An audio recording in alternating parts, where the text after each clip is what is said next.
बिस्मिल्लाहिर्रहमानिर्रहीम। अस्सलाम वालेकुम दोस्तों, अपनी नेक्स्ट वीडियो के साथ आपको वेलकम करता हूँ। जिस तरह से लास्ट दिसंबर में एक हाइप क्रिएट हुई थी कि यूरोपीय यूनियन से लोग जो हैं वो यूके जा रहे थे और उनको ये था कि डेडलाइन जो है वो ख़त्म हो जाएगी, उससे पहले पहले वहाँ पे इंदराज करवाया जाए। सेम लाइक अब भी वही कंडीशन बनती जा रही है और अब बनती जा रही है फैमिली परमिट से रिलेटेड। तो ईयू फैमिली परमिट से रिलेटेड जो नए रूल रेगुलेशन है वो डेली बेसिस पे कुछ नई अपडेट्स जो है वो सामने आती रहती हैं। कुछ ऐसी अपडेट्स के साथ मैं आप लोगों के साथ हाज़िर हुआ हूँ। इसके साथ साथ मैं आपको ये भी बताता चलूँ कि कुछ चीज़ें ऐसी हैं जो कि आप लोगों के साथ शेयर करनी है, जो आप लोगों को कन्फ्यूजन है, जो मैं आप लोगों के साथ क्लियर करना चाहता हूँ, ख़ास तौर पे फैमिलीज़ से रिलेटेड। कि वो फैमिलीज़ जिनके सरबराह फैमिली के वहाँ पे जा चुके हैं, उनको प्री सेटलमेंट स्टेटस मिल चुका है या सेटल्ड स्टेटस मिल चुका है, या वो सिटीज़नशिप है उनके पास, सिटीज़न होल्डर हैं यूके के। तो उनको मैं ये कहना चाहूँगा कि बीवी या खामद, बच्चे या पेरेंट्स, ये ऐसे रिश्ते हैं जिनको आप अगर 30 जून 2021 गुजर भी जाता है, इन रिलेशन पे कोई फ़र्क नहीं पड़ेगा। ये लाजमी तौर पे वो किसी वक्त भी बुलवा सकते हैं, इनमें कोई मसला नहीं है। इस वजह से ये मेंबरान जो फैमिली के ये परेशान ना हों कि हमने इस डेट से पहले पहले अप्लाई करना है और लाजमी जाना है, ऐसा कोई चक्कर नहीं है। आपको मालूम है कि ये रिश्ते वो हैं, ये दुनिया में किसी मुल्क में जाएंगे, इनको आप बुलवा सकते हैं। ख़ास तौर पे मैं यहाँ पे बात करता हूँ मियाँ बीवी की, बच्चों की और वालदैन की जो उन पे डिपेंड करते हैं उनकी। यूके में थोड़ा सा एज ये मिलता है कि अगर आपके बहन भाई या आपके और करीबी रिलेटिव जो हैं, अगर वो आप पे डिपेंड करते हैं तो फिर आप उनको भी बुलवा सकते हैं। यहाँ पे एक चीज़ का आपने बहुत ज़्यादा ख्याल रखना है कि वो प्रूफ मांग रहे हैं डिपेंड आप पे होने के। आपको डिपेंड आप पे होने के प्रूफ देना पड़ेंगे। फॉर एग्ज़ाम्पल आप हर महीने उनको कुछ पैसे भेजते थे, उसके प्रूफ। आपने उनको इकट्ठे उनके अकाउंट में पैसे डाले थे, कभी कि वो एक्सपेंसेस कर सकें, कभी डाले हों पिछले 6 महीने, साल में, वो आप प्रूफ के तौर पे यूज़ कर सकते हैं। यहाँ पे आपको ये भी बताता चलूँ, अगर आप वहाँ पे हैं और आप की फैमिली यहाँ पे किसी यूरोपियन मुल्क में है, तो वो आपको, आपका जब भाई है या इस तरह, वो आपसे प्रूफ मांगते हैं।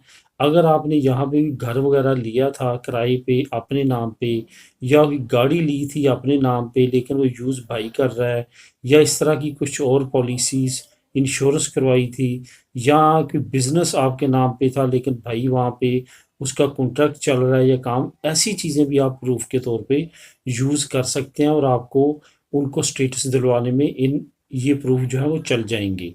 इन चीज़ों का आपने ख्याल रखना है। यहाँ पे फैमिली से रिलेटेड आपको यही कहना चाहूँगा कि परेशानी वाली कोई बात नहीं है। इनका लाजमी स्टेटस आपका ओके होना ही होना है। यहाँ पे किन किन रिश्तेदारों के ज़्यादा ज़रूरी है, 30 जून से पहले पहले आपके बहन भाइयों का, उनकी कोशिश करें इससे पहले पहले लाजमी करवाएं। उसके बाद उससे जो अगले रिश्तेदार हैं, जैसे भतीजा भतीजी, नवासा नवासी, पोता पोती, इस ऐसे जो रिश्ते हैं जो ज़ईफ़ वहाँ पे यूके में है, चाहे उनके पास सिटीज़नशिप हो, सेटल स्टेटस हो, प्री सेटल स्टेटस हो, तो वो इस अपॉर्चुनिटी से फ़ायदा उठा सकते हैं। तो इस तमाम चीज़ों को आप अगर ज़हन में रखेंगे तो इंशाअल्लाह ताला हो जाएगा। यहाँ पे कुछ दोस्त ऐसे हैं जिनको अभी पासपोर्ट मिल रहा है और वो पूछते हैं कि क्या अब हम जाके कर सकते हैं। ऐसा नहीं है। अगर आपके पास 31 दिसंबर 2020 से पहले का कोई भी प्रूफ है तो आप उसको इस्तेमाल करते हुए जाके प्री सेटलमेंट स्टेटस अप्लाई कर सकते हैं 30 जून 2021 से पहले पहले। अगर आपके पास नहीं है तो इस गरज से वहाँ पे जाने की ज़रूरत नहीं है कि आप प्री सेटलमेंट स्टेटस अप्लाई कर लेंगे। यहाँ पे एक चीज़ और आपको बताता चलूँगा जो मेरे इल्म में आई है और मैं आपको थोड़ा सा ख़बरदार करना चाहता हूँ।